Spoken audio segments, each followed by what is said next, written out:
Pentagon. When the Trump administration rolled out a new campaign in May to annihilate Islamic State, Secretary of Defense Jim Mattis praised tactical changes that would provide no escape for the terrorists. But a convoy of thousands of Syrians, including hundreds of Islamic State's fighters, permitted by U.S.-backed forces last month to leave the city once touted as the terror group's de facto capital, challenges that notion.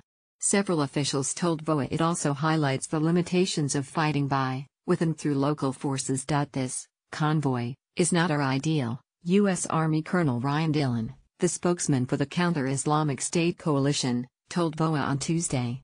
We did not want a negotiated surrender. According to Dillon, the convoy included about 300 potential IS fighters and 3,500 civilians who were relatives of the militants.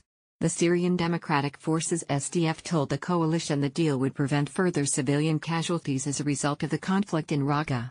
U.S. Army call. Ryan Dillon, spokesman for Operation Inherent Resolve, the U.S.-led coalition against the Islamic State group, right, and Iraq Armed Forces spokesman General Yahya Rasil held a press conference in Baghdad, Iraq, Thursday, September 21, 2017. The convoy deal was brokered by the Raqqa Civilian Council, the Syrian Democratic Forces and tribal elders in the area.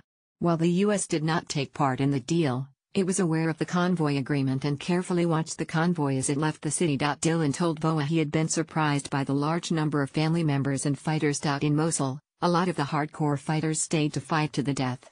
We expected the same here, he said, adding about 100 more IS fighters tried to take the deal after the convoy had left, but it was too late. Strategic questions. Back in May, Mattis called for a new counterterrorism approach from shoving ISIS out of safe locations in an attrition fight to surrounding the enemy in their stronghold so we can annihilate ISIS, he said, using an acronym for the militant group. Some defense officials are frustrated that allowing the convoy fails to follow that strategy.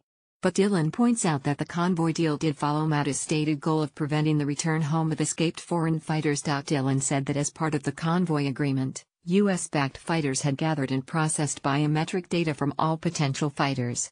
That screening led to the discovery of 4 foreign fighters in the convoy, who were identified and detained by the SDF.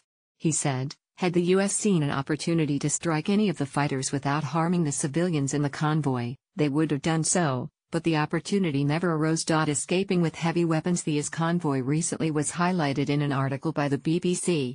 The BBC claimed that a secret deal allowed hundreds of fighters to escape Raqqa, but the deal actually was announced in a press release on October 14.